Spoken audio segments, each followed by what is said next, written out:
ঘটনার তৃতীয় দিনেও মাইলস্টোনের সামনে ভিড় করছে উৎসুক মানুষ। সেখানকার সবশেষ পরিস্থিতি জানতে যুক্ত হচ্ছে সহকর্মী স্বপন আহমেদের সঙ্গে। স্বপন, কি জানাবেন আমাদের সর্বশেষ পরিস্থিতি সম্পর্কে? সেখানে অভিভাবক কিংবা শিক্ষার্থীদের ভিড় কেমন দেখছেন, কি বলছেন তারা, আমাদের জানাবেন।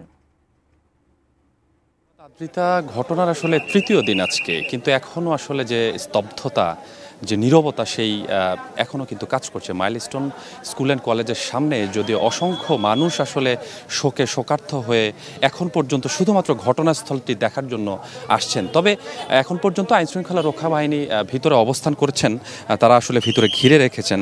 যদিও ক্রাইম সিনের আসলে গতকালকে বিভিন্ন শিক্ষার্থীরা তারা বিভিন্ন দাবি নিয়ে যদিও অনেক ঘটনাই ঘটেছে, তবে শিক্ষার্থীরা যদিও বলছেন যে তারা আসলে এখনও আসলে শারীরিকভাবে যারা সুস্থ তারা আসলে মানসিকভাবে এখনও অসুস্থ, তারা ট্রমার মধ্যে রয়েছেন। যদিও আমরা কিছুক্ষণ আগেই শুনতে পারলাম যে কয়েকজন শিক্ষকের কাছ থেকে যে আগামীকাল থেকে হয়তো স্কুলটি বা কলেজটি খোলা হতে পারে, তবে এটি আনুষ্ঠানিক ঘোষণা নয়।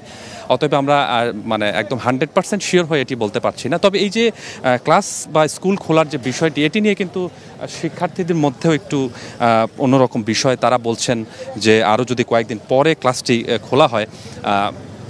আমরা একজন শিক্ষার্থীকে পেয়েছি যে ঘটনাস্থলে ছিল, তার নাম হচ্ছে রেজওয়ান, ক্লাস 8-এ বাংলা ভার্সনের স্টুডেন্ট। আচ্ছা, আমরা শুনতে পাচ্ছি যে স্কুলটি খোলা হবে, তো খুব দ্রুতই স্কুল খোলা হলে আসলে আপনারা সেইভাবে মানসিকভাবে প্রস্তুত আছেন কিনা, বা এই ঘটনার পরে আপনাদের আসলে মানসিক কতটা সুস্থ আছেন বলে আপনার কাছে?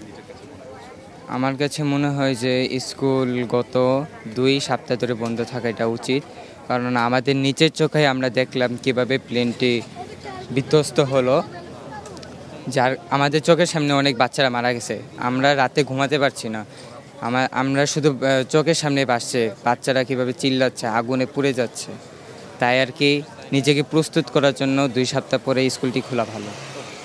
যেমনটি শুনলেন, এরকম আরও 2-1 শিক্ষার্থীর সাথে আমি কথা বলেছি। তারাও বলছেন যে যদি খুব দ্রুতই স্কুল বা কলেজটি খোলা হয় তাহলে শিক্ষার্থীর যে মানসিক শক্তি সেটি আসলে ফিরে আসবে না। সেই মানসিক শক্তি ফিরে আসতে হলে আরও 2-1 দিন পর বা 2 সপ্তাহ 3 সপ্তাহ পরে যদি স্কুলটি খোলা হয় তাহলে হয়তো তারা স্বাভাবিকভাবে তারা ক্লাস করার মতো সক্ষমতা অর্জন করবেন। তো এখন পর্যন্ত প্রশাসনের পক্ষ থেকে, পুলিশের পক্ষ থেকে যে মেইন গেট রয়েছে সেখানে পুলিশের অবস্থান রয়েছে। উৎসুক জনতা এখনও এক মুহূর্ত শুধু সেই চোখের পলক দিয়ে দেখার জন্য এখানে উপস্থিত হচ্ছেন। তো এই ছিল আমার কাছে আদ্রিতা এখন পর্যন্ত মাইলস্টোন স্কুল অ্যান্ড কলেজের সামনে থেকে সবশেষ। পরবর্তী সংবাদে আমি আপনাকে আরও ভালো করে জানাবো।